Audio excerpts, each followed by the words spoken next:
Haleluya, haleluya, haleluya. Salam saudaraku.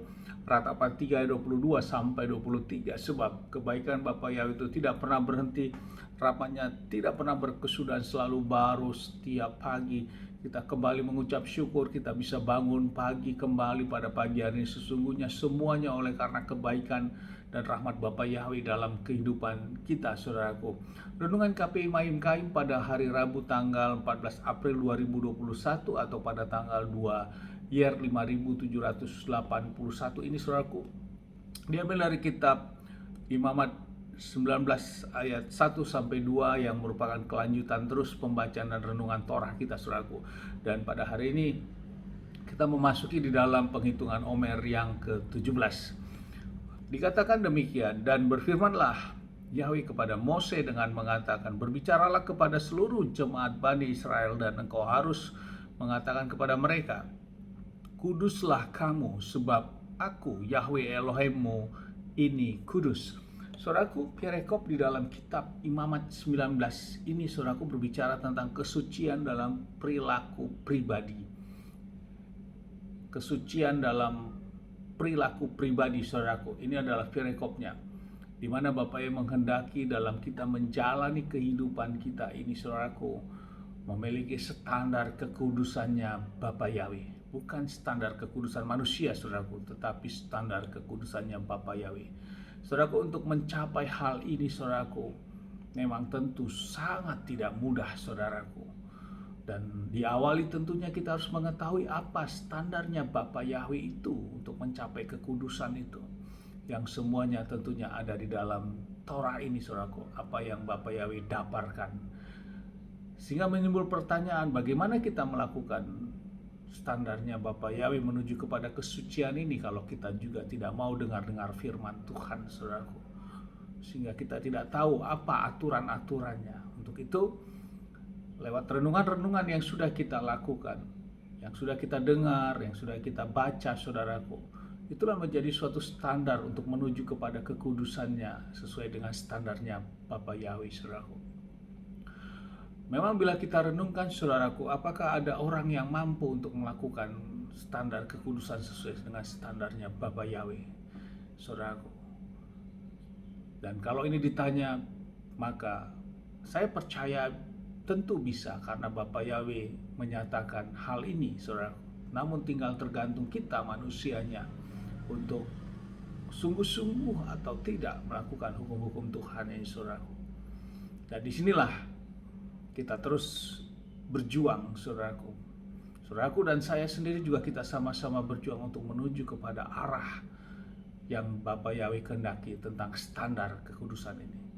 Apa-apa saja yang harus kita lakukan, aturan-aturan, ketetapan, dan perintah apa saja yang harus kita lakukan, dan apa yang harus menjadi larangan dalam kehidupan kita. Sehingga bila kedua hal ini, keharusan dan larangan itu dilakukan, itulah menuju kepada standar kekudusan yang Bapa Yahweh kehendaki. Di dalam kitab Imamat 19 ini juga diuraikan, saudaraku, tentang apa-apa saja menjadi larangan dan kehendak Bapa Yahweh.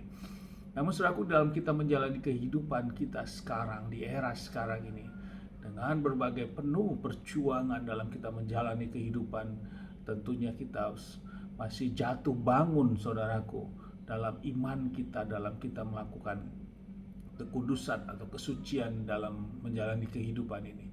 Namun kita sebagai orang-orang yang percaya, saudaraku, di tengah kita jatuh bangun ini, kita harus memiliki gaya karakter, yaitu gaya pertobatan, saudaraku. Kita harus segera minta pengampunan, kita bertobat, kita minta belas kasihan Bapa mengampunkan akan segala dosa kesalahan kita. Namun kita memiliki suatu target, saudaraku, di mana iman kita, kekudusan kita terus makin naik, memiliki grafik yang makin naik, makin naik, makin naik. Bukan sebaliknya menjadi suatu kehidupan yang stagnan atau bahkan sama sekali turun, saudaraku. Tentu ini yang tidak kita kehendaki. Karena sesungguhnya kita dalam menjalani kehidupan ini, kita berhadapan dengan otoritas Bapa Yahweh dan juga otoritas si setan yang berupaya untuk menarik dan merebut jiwa kita untuk jatuh masuk menjadi bagiannya. Ini yang menjadi renungan bagi kita. Untuk itu kita terus jangan lepas, saudaraku, dari apa yang Bapa Yahweh kehendaki. Kita harus dekat terus dalam hukum-hukum Tuhan, dan kita berjuang untuk melakukan ketetapan dan perintahnya. Mari kita buka telinga kita, mari kita buka hati rohani, mata hati rohani kita, bahwa sesungguhnya dalam menjalani kehidupan ini, dalam menjalani kebutuhan untuk mencari kebutuhan hidup kita ini, kita juga harus, saudaraku, kita harus juga dipenuhi dengan firman-firman dalam kita menjalani kehidupan. Sehingga dua hal ini kita harus lakukan dalam setiap langkah untuk menjalani kehidupan yang memang Bapa Yahweh berikan bagi kita, dan tetap terus berjuang untuk melakukan ketetapan dan perintah-perintah Bapa Yahweh. Amin, haleluya. Sukses besar untuk saudaraku, buat kita semua. Mari saudaraku, kita terus sama-sama berjuang untuk menuju kepada standar yang Bapa Yahweh tetapkan ini. Haleluya. Amin, saudaraku. Dari tempat saya berdoa, Bapa yang memberkati dan melindungi kita semua. Bapa yang menyinari wajahnya kepada kita, memberikan kita kasih karunia. Bapa yang menghadapkan wajahnya kepada kita, memberikan kita damai sejahtera. Apapun yang kita kerjakan, apapun yang kita lakukan sepanjang hari ini, saya berdoa di dalam nama Bapa Yahweh, dalam nama Adonai Yeshua HaMashiach, semuanya menjadi berhasil, dan kita orang-orang yang percaya kepada Bapa Yahweh dan berjuang terus melakukan perintah dan ketetapannya, kita tidak dipermalukan, saudaraku. Yang sakit akan disembuhkan, yang terikat akan dilepaskan, yang terbelenggu akan dibebaskan, yang berpikir tidak ada jalan keluar, Bapa Yahweh memberikan dan membukakan jalan keluar. Amin, haleluya. Shalom, saudaraku.